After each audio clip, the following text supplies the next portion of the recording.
এটা জেনেই এখানে সংসারে আমাদের সকলকে থাকতে হবে। দুঃখ রূপী সুখ শান্তি বলে যেটা আছে সেটা দুঃখের ক্ষণিক নিবৃত্তি, বাস্তব সুখ শান্তি এ সংসারে হয় না, নাই। ক সুত কে কার ছেলে, কচ্ছে তো ধনম, কার ধন, কে কার, কে কচ্ছে পতিপুত্রদাম হয় বহি কারণম। ধ্বংস সংসারে আমাদের সকলেরই এই চিন্তা ভাবনাটা রাখতে হবে।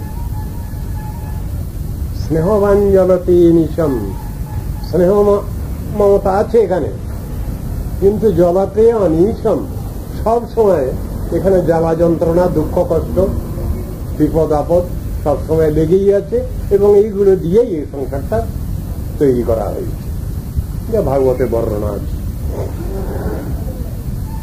তাহলে তারপরেই বলছেন না চন্দ্রস্য সুখম অস্তি, ইন্দ্রদেবেরও সুখ নেই, ন সুখম চক্রবর্তী নাম, রাজ চক্রবর্তী যারা তাদেরও সুখ শান্তি নাই। সুখম অস্তি বিরক্তস্য মুনের একান্ত জীবিন। তবে সুখ শান্তি কার আছে? বিরক্তস্য। সংসারে যার সব কিছু আছে, তিনি ভাবতে পারছেন আমার এসব কিছু দরকার নেই, আমার শুধু ভগবানকেই চাই, তাহলে আমার সব আছে। লাখ টাকার মধ্যে 10,000 টাকাও আছে, 10 টাকাও আছে, 1 টাকাও আছে, 1 পয়সাও আছে। বুঝাচ্ছেন হিসাবটা? ইন্দ্রদেবের তারও সুখ শান্তি নেই, রাজ চক্রবর্তী যিনি তারও সুখ শান্তি নেই। সুখম অস্তি বিরক্তস্য। যে সংসারে থেকে যিনি মনে করতে পারেন আমি অকিঞ্চন, আমার কেউ নাই, ভগবানই আমার সহায়, ধর্মই আমার সহায়, তার সব আছে। মুনির একান্ত জীবিন, একনিষ্ঠ ভক্ত যারা,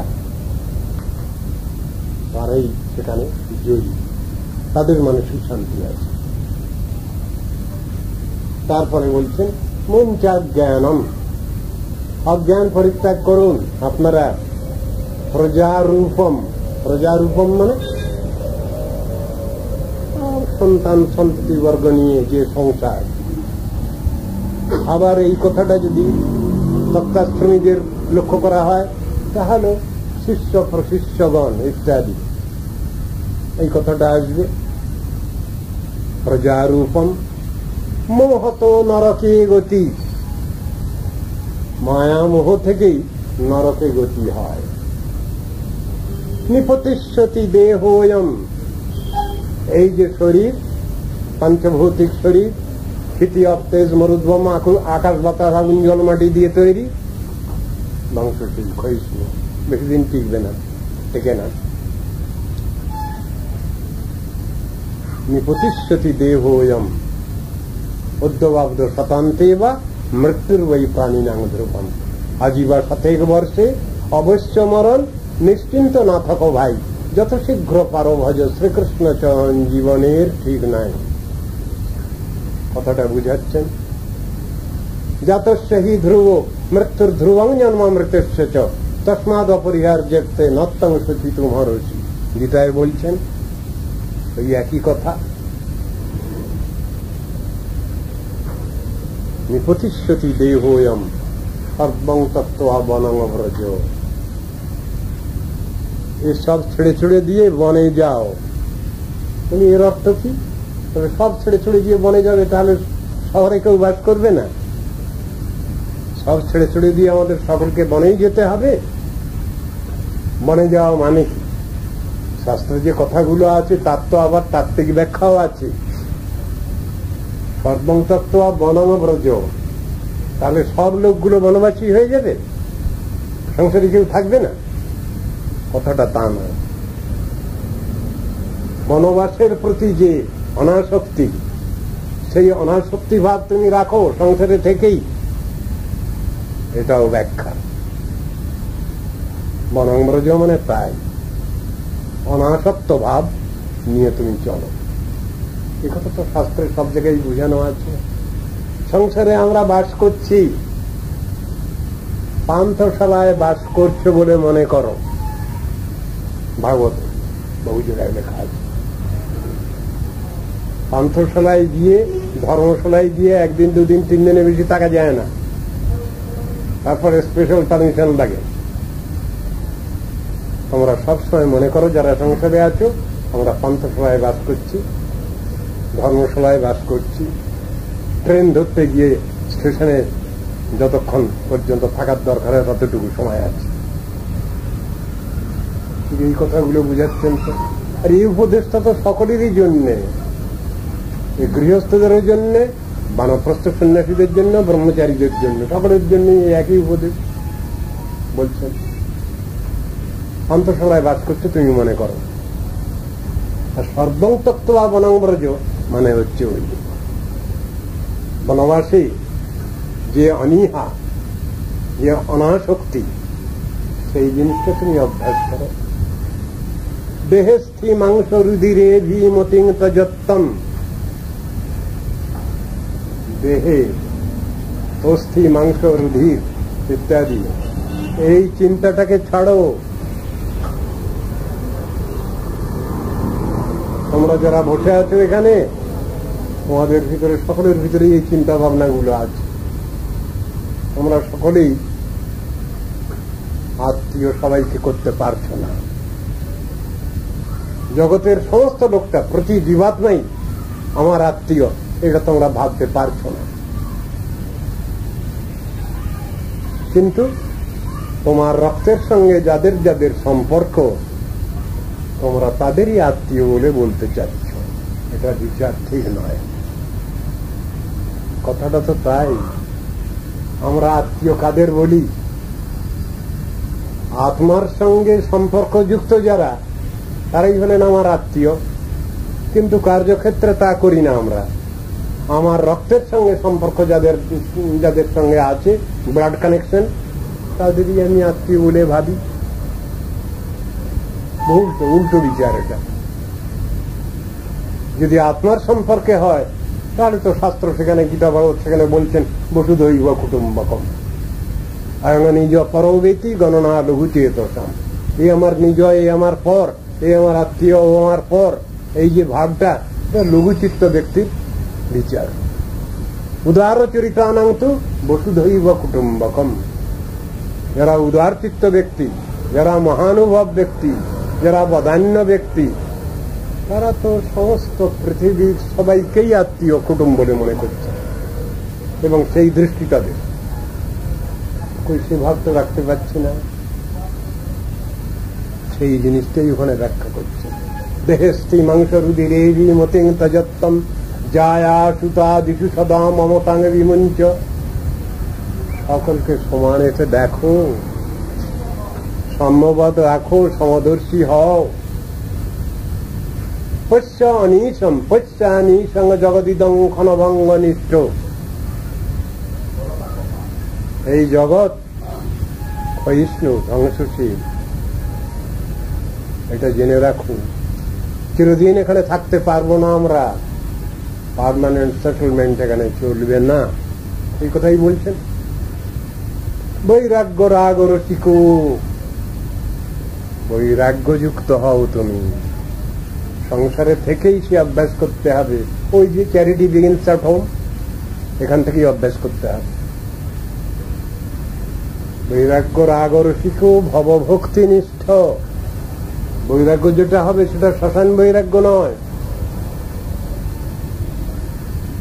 আমার চোখের সামনে আমার আত্মীয় স্বজন অনেকেই চলে যাচ্ছেন, এটা দেখে শ্মশানে গেছি আমি, আমার শ্মশান বৈরাগ্য হলো 2-4 দিনের জন্য। না, তা নয়। ওটা বরাবরের জন্য স্থিতিশীল হওয়া দরকার আমার হৃদয়ে। প্রশ্ন করেছেন বকরূপী ধর্ম, প্রশ্ন করেছেন যুধিষ্ঠির মহারাজকে।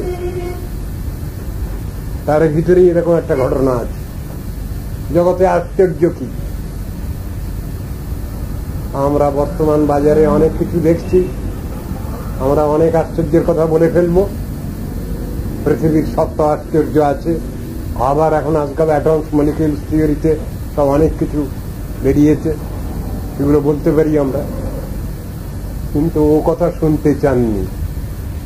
বকরবী ধর্ম যে প্রশ্ন করেছেন যুধিষ্ঠির মহারাজের কাছে, ও প্রশ্ন তিনি ওই জাতীয় প্রশ্ন করেননি। আর উত্তরটাও যুধিষ্ঠির মহারাজ সেরকম দেননি, পাকাপোক্ত ভাবেই উত্তরটা দিয়েছেন।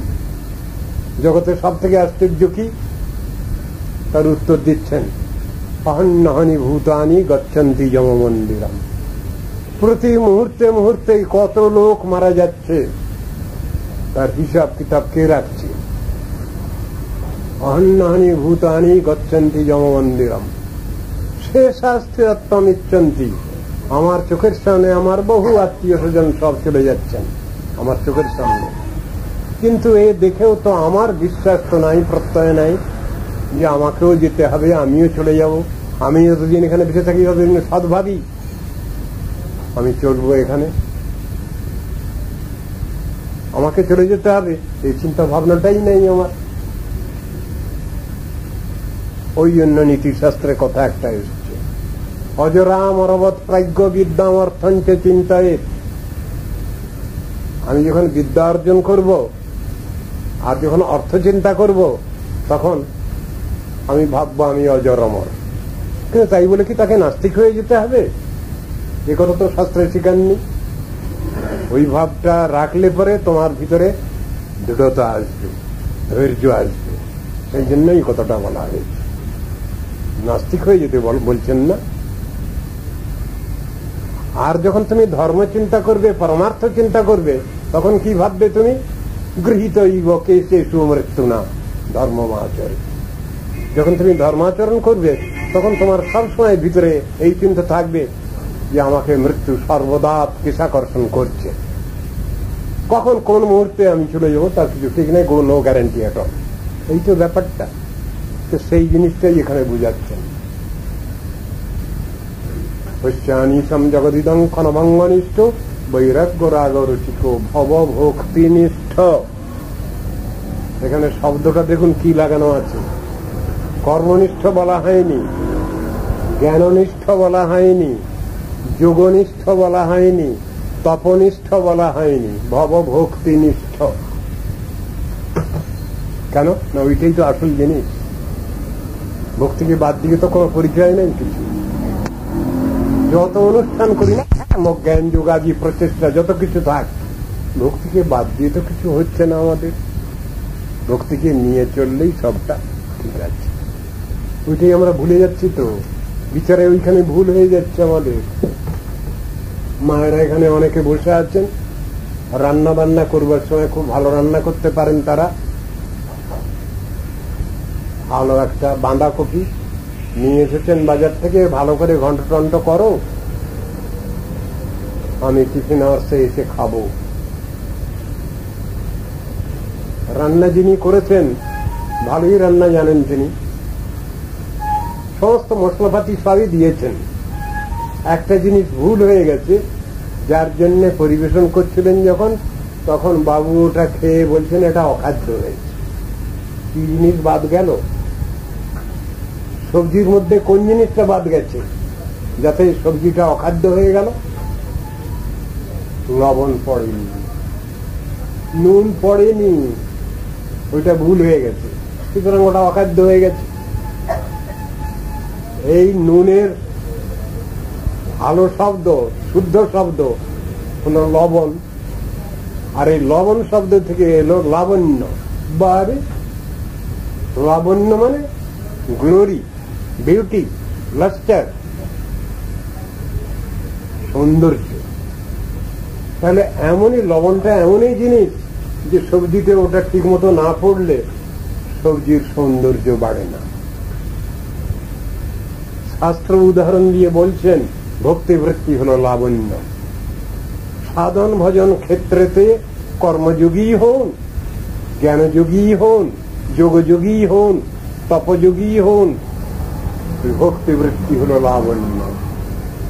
এ ভাব যদি না থাকে প্রত্যেকটি সাধক সাধিকার মধ্যে, তাহলে সাধন ভজন সুষ্ঠু হবে না, পারফেক্ট হবে না, দোষ ত্রুটিযুক্ত থেকে যাবে। সেই কথাই শিক্ষা দিচ্ছেন ওখানে। সবটার মধ্যে এই চিন্তা ভাবনাটা আমাদের রাখতে হবে। বৈরাগ্য রাগ রসিক ভবভক্তিনিষ্ঠ, এই ভক্তিনিষ্ঠ কথাটা কেন বলা হচ্ছে? ভক্তি ছাড়া সবটাই নিষ্ফল হয়ে যায়, বিফল হয়ে যাচ্ছে, সেই জন্য কথাটা এসেছে। ভক্তি ছাড়া অন্যান্য কর্মযোগ প্রচেষ্টা বিফল হয়। ভক্তিকে নিয়ে চললে পারে ঠিক আছে, ভক্তিকে বাদ দিলে সবটাই অচল। সব জায়গায় ভক্তির মহিমা লেখা আছে শাস্ত্রে, গীতা ভাগবতে। ভক্ত্যাহম একয়াগ্রাহ্য শ্রদ্ধয়াত্মা প্রিয়স্ততম ভক্তি পুনাতি মন্নিষ্ঠা সপাকানোপি সম্ভবাৎ। ভক্ত্যাহম একয়াগ্রাহ্য ভক্তিয়া মাম অভিজানাতি যাবান চেষ্টাস্মি তত্ত্বতঃ ততো মাং তত্ত্বতো গত্বা বিশতে তদনন্তরম। ভক্তির দ্বারাই লাভ হবে সবটা। ভক্তিয়া তুষ্ঠতি কেবলম ন চ গুণৈর ভক্তি প্রিয় মাধব। ভক্তি প্রিয় মাধব ভক্তির বশ। ভক্তিকে বাদ দিলে সব গেল বাদ। সব জায়গায় তো একই কথা। ভক্তি রেবৈনং নায়াতি, এই ভক্তি মহাদেবী ভগবানের কাছে পৌঁছাতে পারেন আমাদের।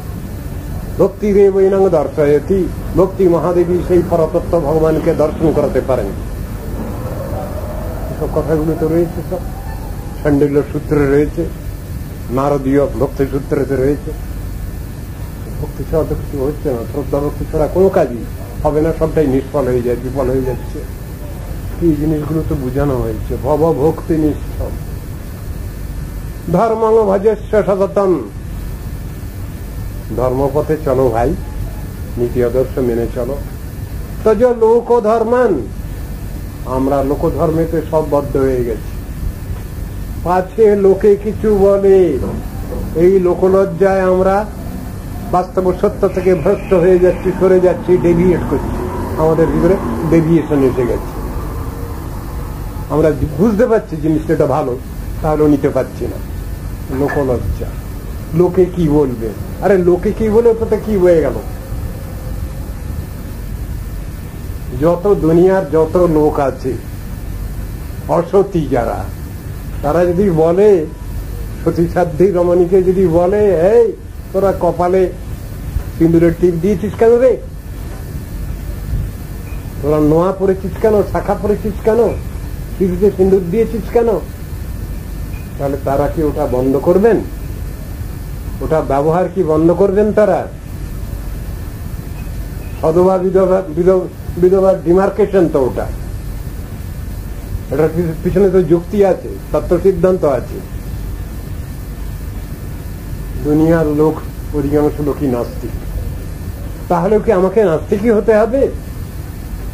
আমি কি লোকলজ্জার খাতিরে আমার পজিটিভ সাইডটাই ছেড়ে দেবো? মাইকেল মধুসূদন দত্ত তো তার কবিতার ভিতরে এরকম কথাগুলো বলেছেন। এবং ভান্ডারে তব বিবিধ রতন, তার সাথে অবোধ আমি অবহেলা করি, পরধন লোভে মত কুক্ষণে আছি বললে। বা আরো তার উক্তি রয়েছে, থেকে শেখা লোক। তিনি তো অনেক কথাই বলছেন।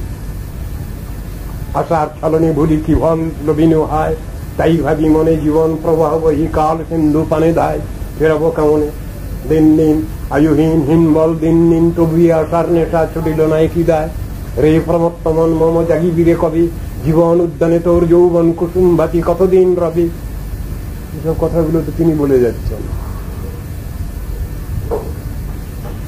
প্র্যাকটিক্যাল এগুলো আমরা বুঝতে পারছি না।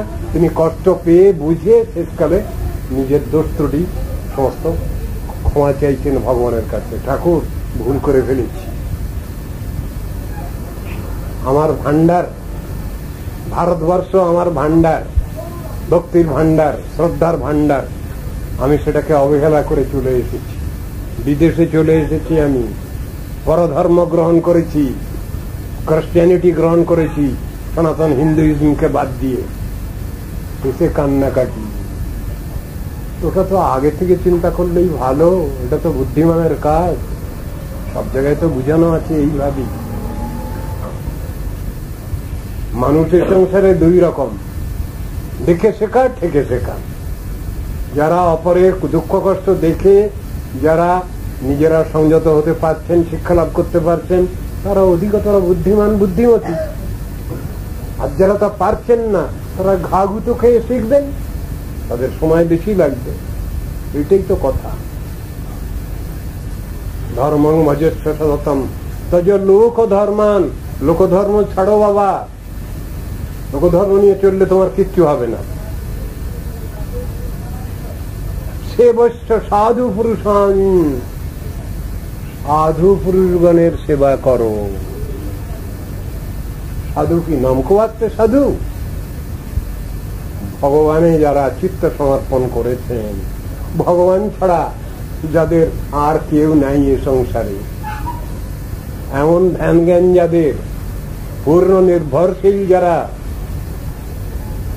জাগতিক প্রলোভনে আদৌ মুগ্ধ নন, সেই সাধুর কথা বললেন যারা প্র্যাকটিক্যাল। সে বৎস সাধু পুরুষান যহি কাম তৃষ্ণাম। বহু কামনা বাসনা আমাদের হৃদয়ে, শেষ নেই এর। দুটো কামনা বাসনা আসে তো, আর সেটা পূরণ হলো তো আর 10টা আসে। কে এর সমস্ত ব্যবস্থা নেবেন? কার সাধ্য? সেসব নিয়ে তো ভাগবতে আলোচনা আছে, শাস্ত্রে আলোচনা আছে। মনোরথানাম ন সমাপ্তিরস্তি। মনোরথের শেষ নাই, কামনা বাসনার শেষ নাই। বর্ষায়ু তেনাপি তথাব্দলাভ। কই 2-4টের পরে শেষ করে লক্ষ লক্ষ কামনা বাসনা,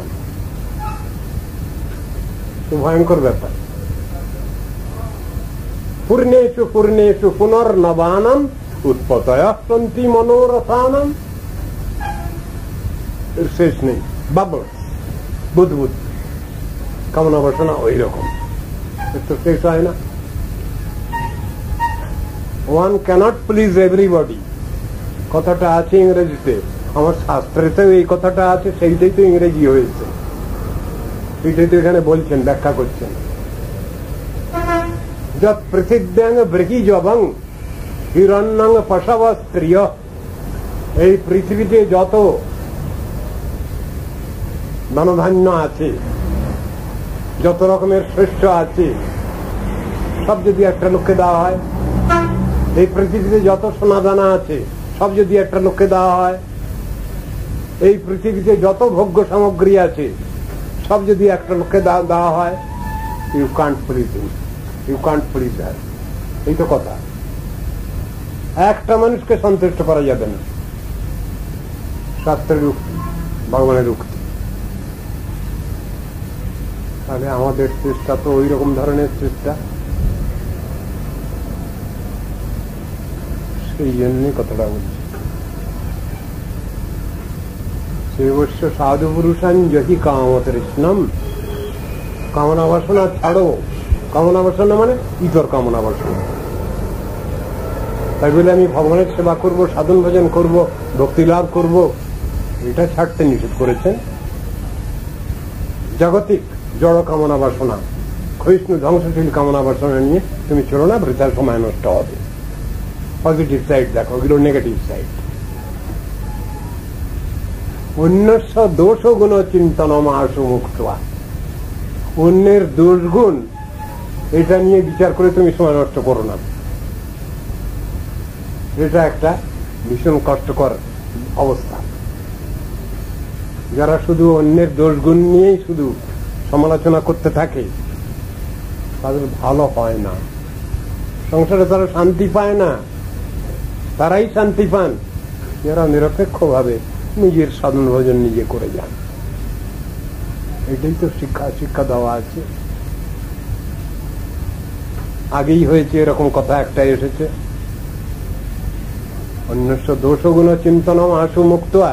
অন্যের দোষ গুণ বললে তাও ভালো, কিন্তু সবসময় সমালোচনা এটা একটা সাধন ভজনের ক্ষতি হয়, সেই জন্যই নিষেধ করেছেন ওটা। তুমি কোনটার মধ্যে যেও না। পরের স্বভাব কর্মানি ন নিন্দেত ন প্রশংসে। পরের স্বভাব কর্ম তুমি নিন্দাও করতে যাও না, প্রশংসাও করতে যাও না। কেন? যখন তোমার জানা নেই ভালো মন্দ।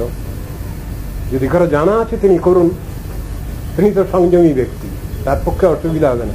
কিন্তু সাধারণ লেম্যান যারা আছেন তাদের পক্ষে অসুবিধা হবে, তাই বলছেন ওসব সমালোচনা বাদ দাও। অন্যস্য দোষগুণ চিন্তন আসমুক্ত সেবা কথার সমহনিতরাং পিবত্তম। সেবা কথার রস তুমি পান করো। কার সেবা করব? ভগবানের সেবা। সেই কথা বুঝানো আছে এখানে। সেবা শব্দটা, আরাধনা শব্দটা, উপাসনা শব্দটা, ভক্তি শব্দটা ভগবানের উপর প্রযুক্ত হয়েছে, অন্য কারো উপর প্রযুক্ত হয়নি। শাস্ত্র আলোচনা করে দেখুন, এমনকি অন্য দেব দেবীরও উপাসনা আরাধনা কথাটা নাই বিচারে। উপাসনা আরাধনা মানে ভগবানের, সর্বশক্তিমান ভগবানেরই উপাসনা আরাধনার কথা শাস্ত্রে লেখা আছে। ভক্তির সংজ্ঞা নিরূপিত হয়েছে শাস্ত্রে, কি? ঋষিকে ন ঋষিকেশ সেবনং ভক্তির উচ্চতে। ভগবানের কাছ থেকে ইন্দ্রিয় বৃত্তিগুলি পেয়েছি আমরা, অর্গানগুলো পেয়েছি আমরা। ভক্তি কাকে বলছেন? এইগুলো ভগবত সেবায় নিযুক্ত করার নামই হলো ভক্তি। কত সুন্দর কথা! চোখ, কান, নাক, মুখ সব পেয়েছি, ইন্দ্রিয় বৃত্তি। হে ভগবান, এই সবগুলো তোমার সেবায় লাগাচ্ছি আমি, সব এ দিয়ে সব তোমার সেবা করব। এর নাম হলো ভক্তি, এর নাম হলো ভজন, এর নাম হলো আরাধনা, এর নাম হলো উপাসনা। এই কথাটা বুঝিয়েছেন, কিন্তু ও কথাটা আমরা কেউ বুঝতেই পারি না আজকাল। ভক্তি শব্দটা ভগবানের উপাসনার ক্ষেত্রে প্রযুক্ত হয়েছে, অন্য জায়গায় হয়নি। মুক্তি, আমরা মুক্তি চাই, ওখানে মুক্তি মুক্তি বুঝি না, কিন্তু যারা বুঝেছেন, শব্দটা জেনেছেন, বুঝেছেন, তারা মুক্তি চাইছেন ভগবানের কাছে, ভগবান ব্যবস্থা নিচ্ছেন। কিন্তু সেই মুক্তি যদি আমরা দেব দেবীর কাছে চাই, পাবো না, ক্ষমতা নেই তাদের দ্বারা।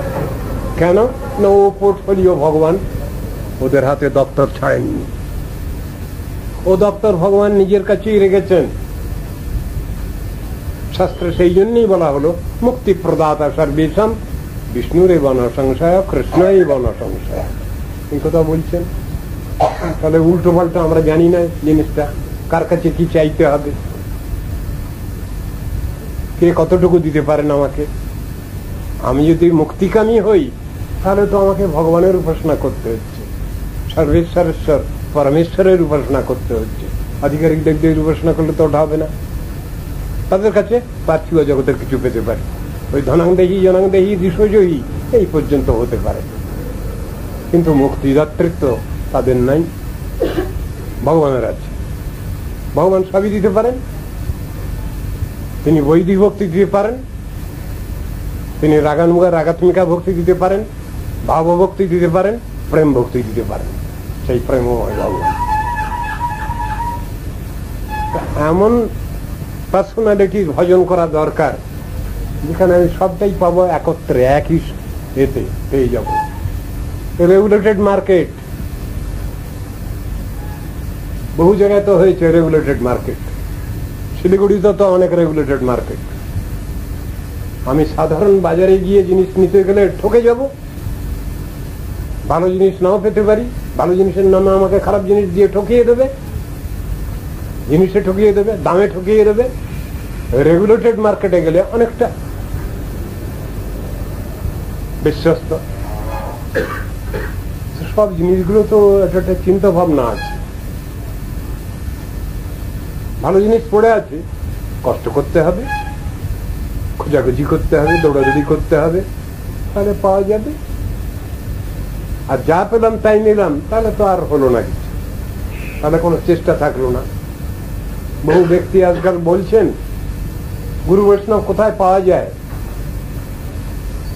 গুরু বৈষ্ণব পাওয়া যায়, খুঁজলে তো পাওয়া যাবে, খুঁজলে তো ভগবান মিলিয়ে দেবেন।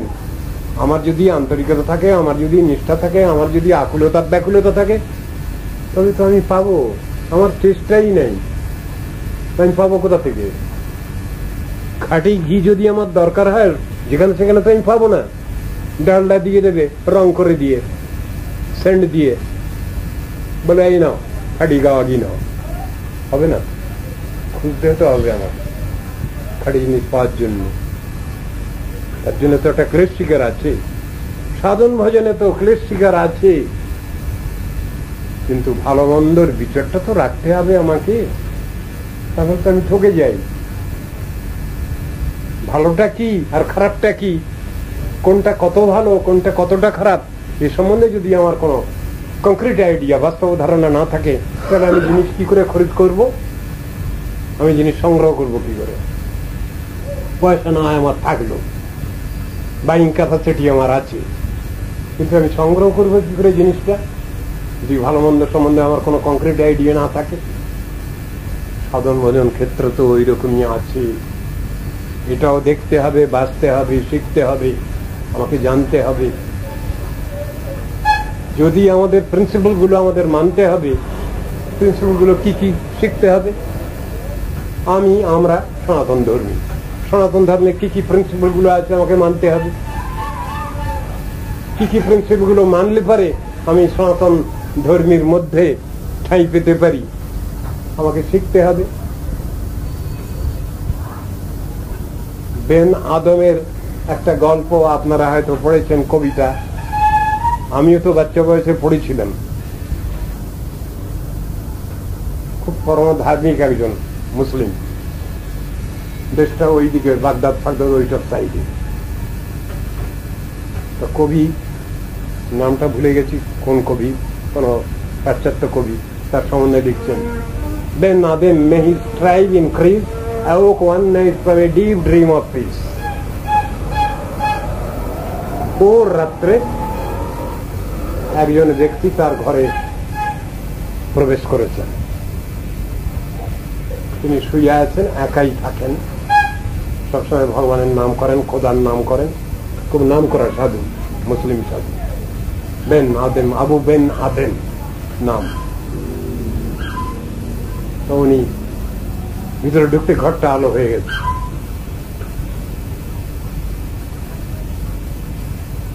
ঘুম হয়ে গেছে। উনি উঠে বসেছেন, দেখছেন সামনে একজন দেবদূত একজন দাঁড়িয়ে আছে।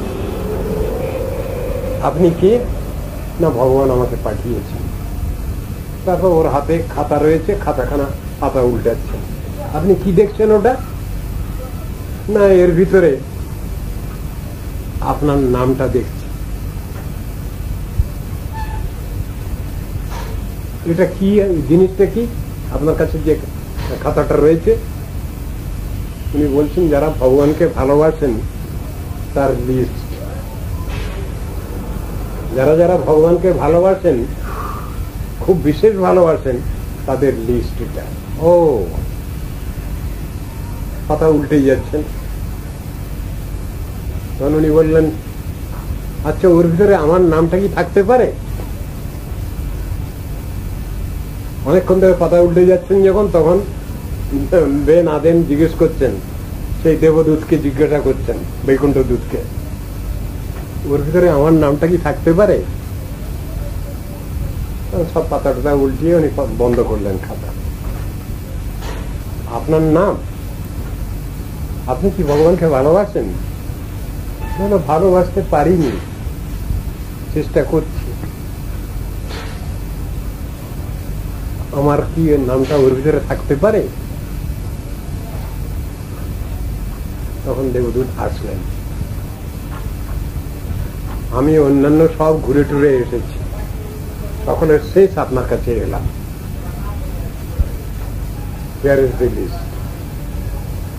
সে খাতার প্রথম পাতায় প্রথম নামটা হলো বেন আদেমের নামটা প্রথম তালিকার প্রথম 1 নম্বর। তিনি ভগবানকে ভালোবাসেন সব থেকে বেশি। তখন উনি বলছেন, আমার একটা অহংকার হলো না তো? আমার নামটা ওর ভিতরে আছে কিনা এটা যে বললাম, এতে আমার অহংকার হয়নি তো? অহংকার প্রকাশ হলো না তো? বাস্তবিক যা ঘটনা, সেই ঘটনা অনুসারেই এই লিস্ট লেখা হয়েছে, করা হয়েছে। তো উনি জিজ্ঞাসা করেও শেষকালে আবার ভুল দোষ ত্রুটি হয়েছে কিনা সংশোধন করছেন। এর ভিতরে আমার কোনো অহংকার প্রকাশ পাইনি তো? আমি ভগবানকে ভালোবাসি। এর ভিতরে অহমিকা থাকতে পারে। বললাম না, আপনি স্বাভাবিকভাবেই ওটা প্রশ্ন করেছেন। আপনার নাম সর্বপ্রথম 1 নম্বরের নাম আপনার আছে। আমরা যে এনলিস্টেড হব সনাতন ধর্মেতে, তা আমাদের তো কিছু জমার ঘর থাকার দরকার, যাতে এনলিস্টেড হতে পারি। তো প্রয়োজন আছে। সনাতন ধর্মের প্রিন্সিপাল গুলো যদি না জানি আমরা, তাহলে সনাতন ধর্ম যাজন করা যাবে না। সনাতন ধর্মের প্রিন্সিপাল কি? বহু বহু। সংক্ষেপ ভাবে আমি বলি, সনাতন ধর্মের প্রিন্সিপাল কি? আমনায় প্রাহ হরিণীহ পরমম। সনাতন ধর্মের প্রথম নীতি আদর্শের কথা হলো ভগবান শ্রীহরি সর্বারাধ্য তত্ত্ব, তিনি সর্বশক্তিমান। 1 নম্বর, তিনি অখিল রসামৃত মূর্তি, সেই ভগবান। সেই ভগবানকে সাধন ভজন করে তাকে পাওয়া যায় শান্ত, দাস্য, সখ্য, বাৎসল্য, মধুর, এই 5 প্রধান রস, এবং হাস্য, করুণ, রৌদ্র, অদ্ভুত, ভয়ানক, বিভৎস ইত্যাদি এই 12 রসের অধিদেবতা সেই ভগবান। তারপরে বলছেন ভগবান সর্বারাধ্য তত্ত্ব। এরপরে জীবাত্মার কথা এলো। জীবাত্মা কে? ভগবানের অংশ। এরা সাধন ভজন করেই ভগবানের সান্নিধ্য লাভ করেন। সেই জীবাত্মা 2 রকম, এক বদ্ধ, এক মুক্ত। এক নিত্য মুক্ত আর এক নিত্য বদ্ধ।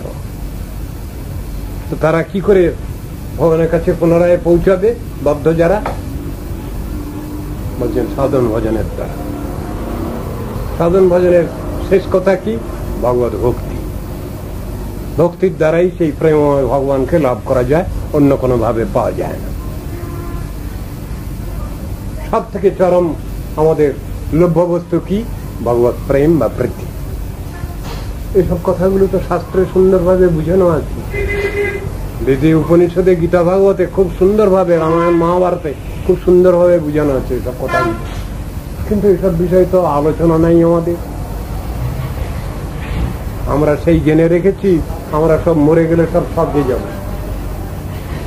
স্বর্গের পরে আর কিছু আছে?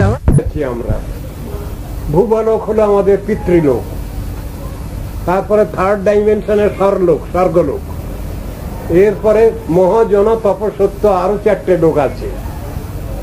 সত্য লোকে আমাদের লোকপিতামহ ব্রহ্মার সিট, ব্রহ্মা সেখানে। কিন্তু বলছেন এই যে ঊর্ধ্ব 7 আর নিম্ন 7, তল, অতল, নিতল, সুতল, তলাতল, রসাতল, পাতাল, এই 14 ভুবন মহাপ্রলয়ে ধ্বংস হয়ে যায়। তাহলে যা ধ্বংস হয়ে যাবে সেখানে থেকে লাভ কি? যে জিনিস নষ্ট হয়ে যাবে, ক্ষয়িষ্ণু, ধ্বংসশীল, সেখানে থেকে তো কোনো লাভ নেই। তাহলে কোথায় যাব? কৃষ্ণ অর্জুনকে বললেন, অর্জুন, এখানে থেকে কষ্ট করে কোনো লাভ নেই, এই কষ্ট বৃথা, পণ্ডস্ত্র হয়ে যাবে তোমার। কোথায় কি করব আমি? ব্রহ্ম ভুবনাল্লোকা পুনরাবর্তিন অর্জুন। ব্রহ্মলোক থেকে আরম্ভ করে স্তম্ভ কীট পর্যন্ত সব কর্মপাকে ঘুরছে, সবসময় সাইক্লিক অর্ডারে। তুমি এর ভিতরে প্রবেশ করো না। তাহলে কি করবো? যদ্গতমান নিবর্তন্তে তদ্ধাম পরমং মম। যেখানে গেলে আর ফিরে আসতে হবে না, তুমি সেখানে চলো। হে অর্জুন, ওইটাই তোমার পৈতৃক ভূমি, ওইটাই তোমার নিত্য বাসস্থলী। অর্জুন, তুমি ভুলে গেলে নাকি তোমার নিত্য বাসস্থানটা? তুমি চলো সেইখানে মার্চ করো। এখানে বেশি দিন থাকবো না আমরা, এখানে জেলখানা, জেলখানায় কয়েদখানায় আর কতদিন থাকবো? চলো এখান থেকে ওখানেই পাড়ি জমাই। এখানে অবিমিশ্র আনন্দ নাই, অবিমিশ্র সুখ শান্তি এখানে নাই। যেখানে আছে নিত্য শান্তি, চিরশান্তি, সেইখানে চলো। নিত্য নিত্যানাং চেতনানাম একো বহুজ বিদধাতি কামান তমাত্মস্থং যেন পশ্যন্তি ধীরা স্তেষাং শান্তি শাশ্বতী নেতরেষাম। শান্তি লাভ করবেন কারা? স্বস্তি লাভ করবেন কারা? যারা আত্মানুশীলন করবেন, আত্মকল্যাণ যারা চিন্তা করবেন, তারাই শান্তি লাভ করবেন, তারাই স্বস্তি লাভ করবেন। এই কথাই তো সনাতন শাস্ত্রে বোঝানো হয়েছে। আমরা যদি এইখানেই থাকতে চাই তাহলে আর চিন্তার দরকার নেই।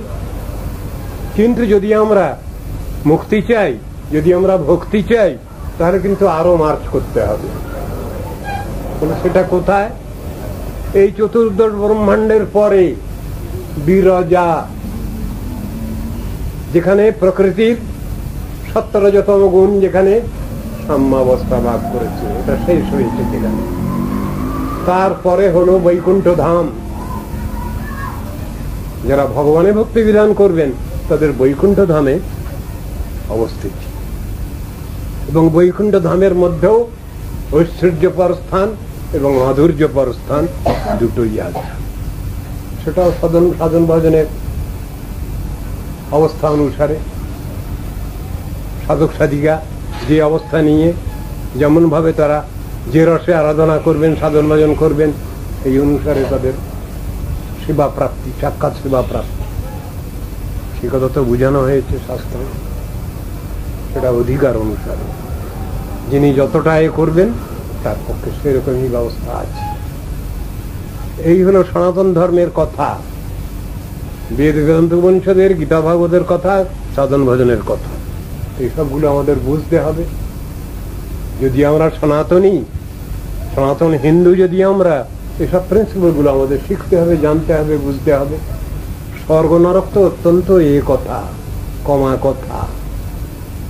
আর এইটুকু নিয়েই অন্যান্য সব সম্প্রদায়, খ্রিস্টানিটির ভিতরে এই হেভেন এন্ড হেল নিয়েই কথা, মুসলিম শাস্ত্রে তো ওই বিহিস, আর এই নরকের কথা ওই নিয়েই চলছে। আমরা সনাতন ধর্মী, আমরা ঋষি উদ্ধৃত দেশের লোক, আমাদের তো সমস্ত তত্ত্ব দর্শনটা শিখতে হবে, জানতে হবে, বুঝতে হবে। আমরা অল্প সামান্য আলোচনা করে চুপ করে বসে থাকবো কেন? সেবা ধর্মটাই হলো নিত্য, আরাধনা শব্দটাই হলো নিত্য। এটা কখনো শেষ হয় না। আমরা বর্তমানে মনে করছি এখানে একটু রোজগার করে, উপার্জন করে, এটে করে বুড়া বয়সে একটু বসে বসে খাবো, এমন একটা চিন্তা প্রত্যেকের মানুষেরই মধ্যে আছে। কিন্তু যারা সাধন ভজন করে উন্নত অবস্থা লাভ করছেন, তাদের সেখানে বলা হয়েছে তারা চুপ করে বসে থাকতে পারবেন না। তাদের দায়, দায়িত্ব, রেসপন্সিবিলিটি, লায়াবিলিটি শতগুণে, সহস্র গুণে বৃদ্ধি হয় যারা সাধন ভজনে উন্নত। সেই কথাই বলা হচ্ছে। যারা মুক্তি লাভ করতে চাচ্ছেন তাদের বহু দায়িত্ব, যে দায়িত্ব সাধারণ সাধক সাধিকা জীবনে যে দায়িত্ব থাকে না, তার থেকে বেশি দায়িত্ব তাদের। সাধন ভজনের ক্ষেত্রটা তো তাই।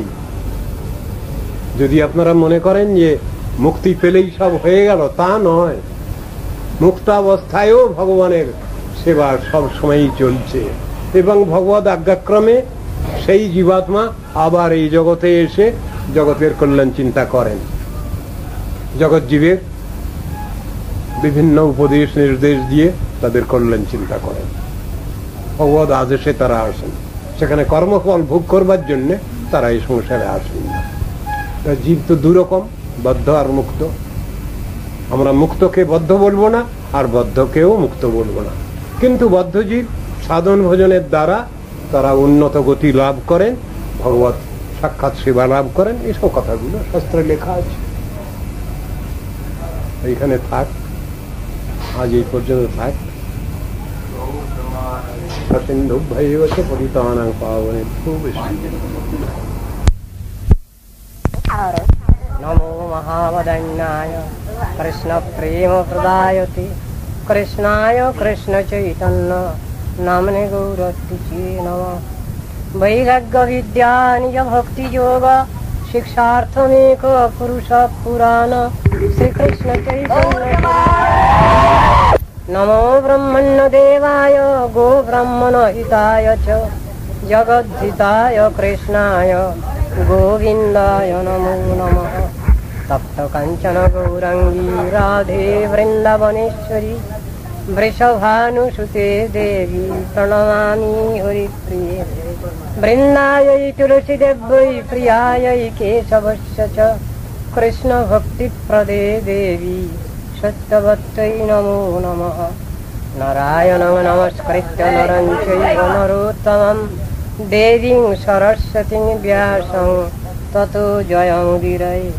तमादिदेवं करुणानिदानं तमालवर्णं सुहितावतारम् अपार संसार समुद्र सेतुं भजामहे भागवतस्य रूपम्। वञ्चाकल्पतरुभ्यश्च कृपा सिन्धुभ्य एव च पतितानां पावनेभ्यो वैष्णवेभ्यो नमो नमः। हरे कृष्ण कृष्ण कृष्ण हरे हरे हरे राम राम राम हरे हरे। एकादश स्कंध तृतीय अध्याय। আমরা আজ কিছুদিন ধরে এই অধ্যায়ে আলোচনা করছি নিনি নবযোগেন্দ্র সংবাদ। কিছু এই প্রসঙ্গ আলোচনা করার প্রয়োজন আছে, তা না হলে আপনারা প্রথম থেকে বুঝতে পারবেন না। তাই আগে সামান্য সূচনা করতে হয়। নিমিরাজের 9টি প্রশ্ন ছিল নবযোগেন্দ্রের নিকট। কবি হবি অন্তরিক্ষ প্রবুদ্ধ পিপ্পলায়ন আবিসূত্র দ্রমিল চমসক করভাজন, এই 9 জন ঋষির কাছে 9টা প্রশ্ন ছিল। তারা প্রত্যেকেই এক একটি প্রশ্নের উত্তর দিয়েছেন। এখানে আমরা আলোচনা করছি নিমিরাজের 4র্থ প্রশ্ন। সেই প্রশ্নটা তার কি ছিল? বিষ্ণু মায়ার স্বরূপ এবং কার্য, দুস্তরা মায়ার কবল থেকে কি করে অধ্যাত্মিক লাভের সহজ উপায়, নারায়ণের স্বরূপ নিষ্কর্ম লাভের উপায়ভূত কর্মযোগ, সেই প্রসঙ্গে বর্ণিত হয়েছে। এর মধ্যে ভগবান প্রথম মুখেই আমাদের সৃষ্টি করেছেন, আমাদের জীবন ধারণেরও সব রকম ব্যবস্থাও তিনি রেখেছেন প্রত্যক্ষ পরোক্ষভাবে।